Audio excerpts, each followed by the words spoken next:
राजमाता पूजनीय अहिल्याबाई होलकर जी, उनकी मूर्ति थी, उसको बुलडोजर से तोड़वा दिया। सभापति महोदय, कोई कल्पना कर सकता है एक मणिकर्णिका घाट जो हमारी पौराणिक पहचान रही, सदियों से हमारी विरासत की पहचान रही, सनातनी काशी की विरासत रही, वहां पे इनकी सरकार ने प्रधान संसदीय क्षेत्र में बुलडोजर चला करके हमारी पूजनीय अहिल्याबाई होलकर की मूर्ति को इन्होंने तोड़ने का काम किया। और सभापति महोदय, केवल एक मूर्ति नहीं, वहां पर अगर हम गिनती करेंगे, एक नहीं, दो नहीं, तीन नहीं, चार नहीं, पांच नहीं, छह नहीं, सात नहीं, लगभग 100 मंदिरों को तोड़ने का काम इसी सरकार में हुआ है। केवल मंदिर नहीं तोड़े गए सभापति महोदय, एक antique bell donated by Nepal नरेश, जो घंटा बजता था, सभापति महोदय, जो घंटा बजता था, नेपाल नरेश जिन्होंने गिफ्ट किया था, वो घंटा भी लापता है। केवल घंटा ही लापता नहीं है,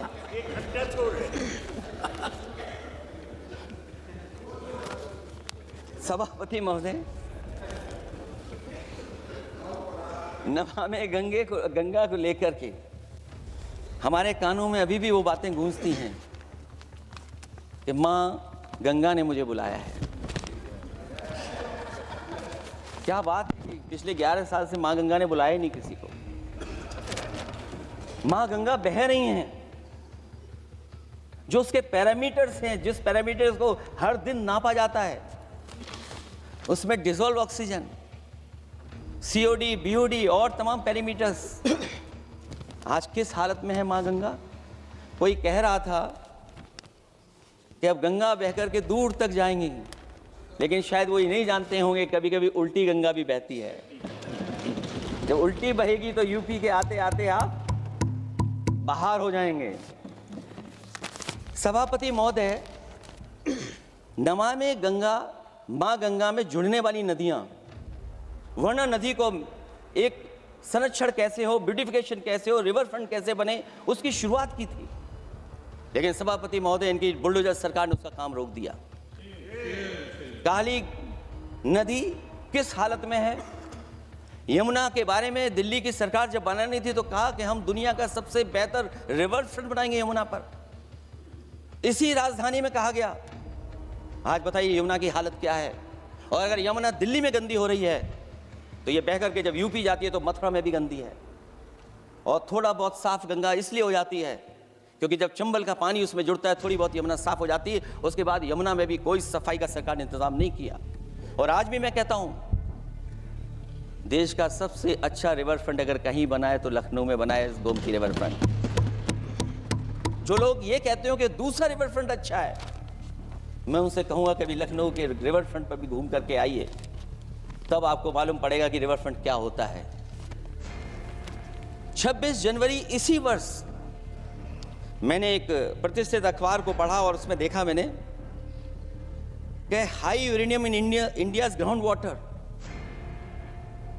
सैंपल्स लिए गए हैं। एक्सपर्ट्स वार्न कर रहे हैं कि सेवरल हेल्थ रिस्क हैं उससे। Lead pollution alarming in 69 rivers in India contaminated, rivers are contaminated. हमारे पानी में पेस्टिसाइड है, इंडस्ट्रियल वेस्ट है, अनसेफ है ड्रिंकिंग के लिए। हमारी नदियों में मरकरी है, डेंजरस लेवल। और जितनी भी हमारी वाटर बॉडीज हैं इंडस्ट्रियल टाउन्स के आसपास, सब में टॉक्सिक है, मरकरी है, बड़े पैमाने पे डेंजरस है पानी वहां का। और कई जगह इंडस्ट्री का सीधा सीधा वेस्ट जा रहा है। आर्सेनिक लेवल का सोच ही नहीं सकते हम लोग, जो मानक है उससे कई गुना ज्यादा है। ये तो हमारे देश का पानी है जो नदियों में बह रहा है, जो अंडरग्राउंड वाटर बन रहा है हमारा। ठीक ही कहा हमारे माननीय सदस्य ने कि जो संपन्न हैं, प्रिविलेज्ड हैं, वो लोग तो पानी साफ करने की मशीन खरीद सकते हैं। हमारा गरीब क्या खरीदेगा। गरीब की हेल्थ को कितनी परेशानी और रिस्क है। यहां तक कि अंतर्राष्ट्रीय प्लेटफॉर्म पर हमारे देश को भी सुनना पड़ा एक प्रतिष्ठित चैनल पर कि आपके देश में इन्वेस्टमेंट क्यों आएगा, क्योंकि वहाँ आ ही नहीं सकता है, क्योंकि आपकी हवा खराब है।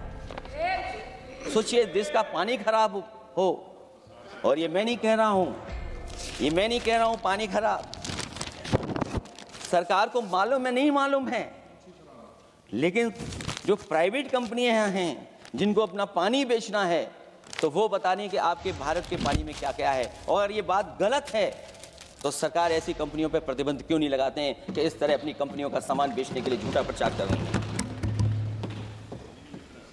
जो चर्चा होने लगती है हवा खराब है, हालांकि उत्तर प्रदेश आते आते सरकार की भी हवा खराब हो जाती है।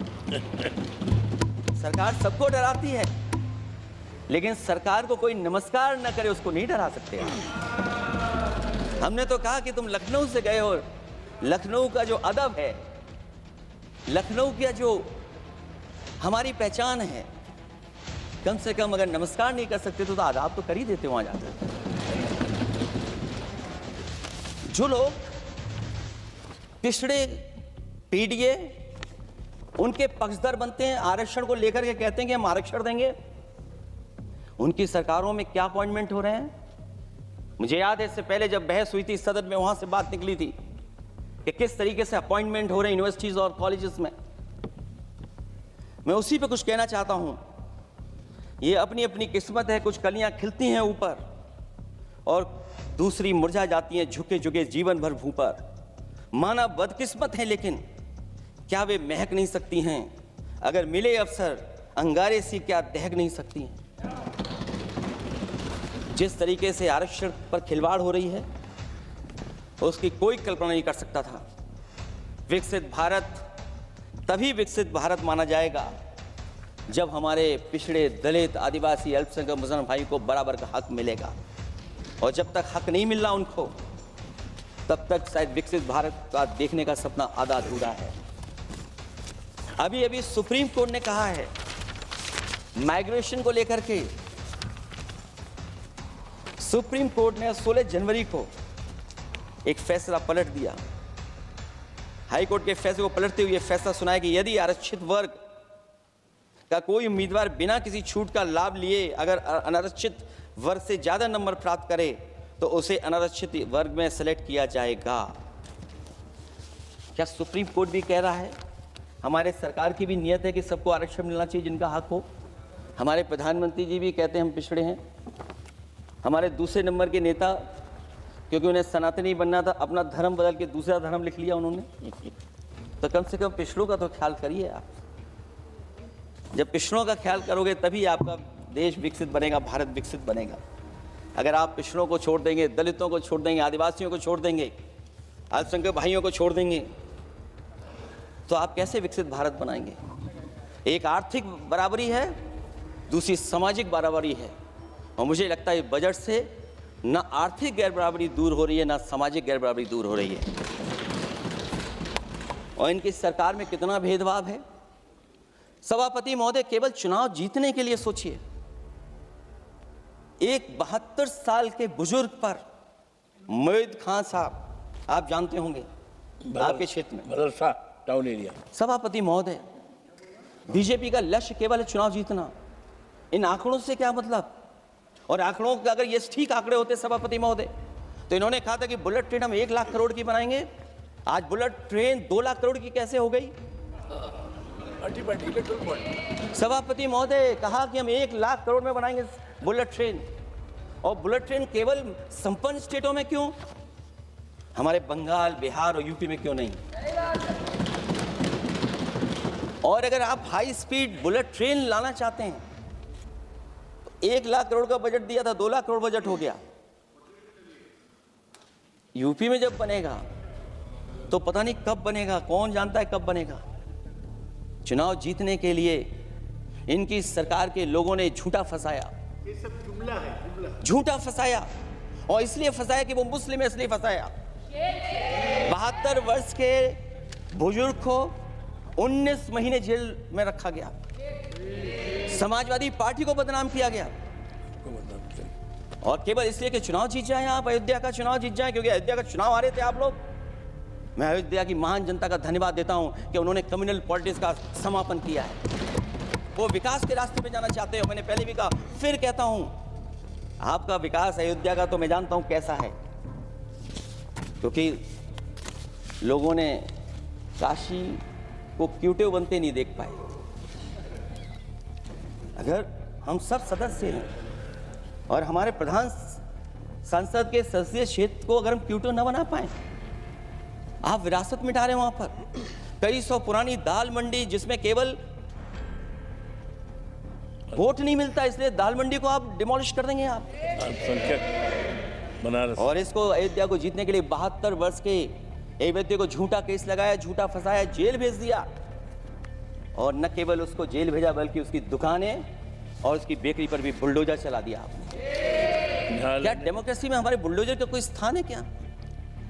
हाई कोर्ट कहता है कि आप फैसला सुना सकते हैं क्या?